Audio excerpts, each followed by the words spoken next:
Hi, I'm Dr. P.K. Talwar, cosmetic surgeon, New Delhi, and I'm practicing cosmetic surgery for more than 30 years now. Previously, I was attached to Apollo and Max hospitals, and now I'm running my own cosmetic surgery center at Greater Kailash Part 1, New Delhi. आज जो topic है जिसके काफ़ी questions भी हमारे पास आते हैं कि भाई हमें सर हेयर ट्रांसप्लांट कराना है और इसमें कौन सी टेक्निक अच्छी है, FUE या FUT टेक्निक है। तो ये एक्चुअली ये दो टेक्निक होती हैं, अलग अलग होती हैं। FUT जो टेक्निक होती है इसमें हम लोग एक पूरी स्ट्रिप लेते हैं, पूरा यहाँ से यहाँ कट लेते हैं और उस स्ट्रिप को निकाल के वहाँ टाँके लगा दिए जाते हैं। इसको FUT टेक्निक बोलते हैं। और एक FU टेक्निक होती है जिसमें कि हम एक एक ग्राफ्ट को पंच के द्वारा निकालते हैं, जिसका हम अभी वीडियो में भी आपको शेयर करेंगे। तो उसमें एक एक बाल निकालते हैं और होल करके एक एक बाल को अंदर डाला जाता है। अब प्रश्न ये उठता है कि कौन सी टेक्निक अच्छी है। देखिए, जब हम कट लेते हैं या पीछे से जब भी हम स्किन को काटते हैं तो उसमें थोड़ी ब्लीडिंग होती है। जब हम उसमें टाँके लगाते हैं तो उसमें थोड़ा खिंचाव भी होता है। अब टाँके लगाने के बाद उसमें स्कार भी पड़ जाता है, तो जो स्कार पड़ता है वो हो सकता है थोड़ा खिंच भी जाए आगे चल के।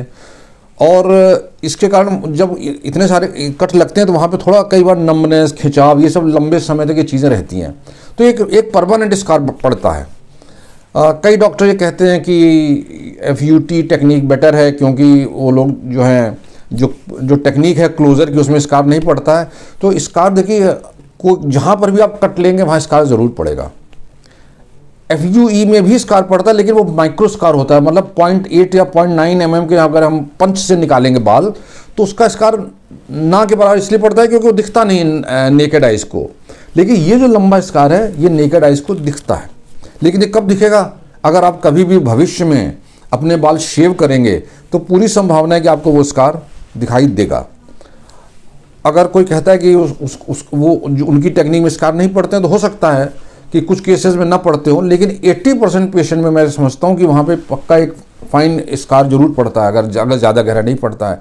अच्छा, भविष्य में अगर आप कभी क्लीन शेव होना चाहें, क्योंकि आजकल ये भी एक ट्रेंड है, स्किन हेड्स हैं तो कई लड़के क्लीन शेव रखना चाहते हैं, तो उसमें 80% पॉसिबिलिटी है कि आपको वो स्कार नज़र आएगा। जो कि FU टेक्निक जिसमें कि हम एक एक बाल निकालते हैं, जिसके हम अभी एक शॉर्ट वीडियो क्लिप भी आपको दिखाएंगे, उसमें वो स्कार नहीं पड़ता है। तो मैं समझता हूँ कि ब्लीडिंग नहीं होती है FU टेक्निक से, स्किन का स्कार नहीं पड़ता है, वो स्कार हाइपरट्रॉफी नहीं होता है, फैलता नहीं है। तो उस हिसाब से FU टेक्निक जो है ये काफ़ी नीट एंड क्लीन टेक्निक है और ये ही आजकल ज़्यादा पॉपुलर हो रही है। लेकिन अगर आपके प्लास्टिक सर्जन या स्किन स्पेशलिस्ट FUT टेक्निक कर रहे हैं तो ठीक है, इसमें कोई बुराई भी नहीं है। आप उनकी टेक्निक को समझिए और अपने डॉक्टर की रिस्पेक्ट कीजिए। अगर वो प्रॉमिस कर रहा है कि वो अच्छे रिजल्ट देगा तो आप उसको करा सकते हैं, इसमें कोई नुकसान नहीं है। लेकिन मेरा जो पर्सनल ओपिनियन है, मैं समझता हूँ कि FU टेक्निक बेटर है, क्योंकि इसमें पेन कम होता है, स्कार नेकेड आइज से बिल्कुल भी नहीं दिखाई देता है, and it is much more नीटर and cleaner technique है।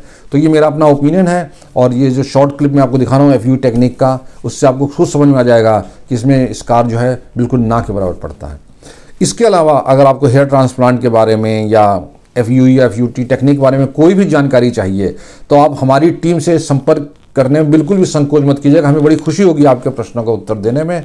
और अगर आपको ये वीडियो हमारा पसंद आया है तो इसे लाइक और सब्सक्राइब करना मत भूलिएगा, ताकि भविष्य में भी हम इसी तरह आपसे इन कॉस्मेटिक सर्जरी के बारे में वार्तालाप कर सकें।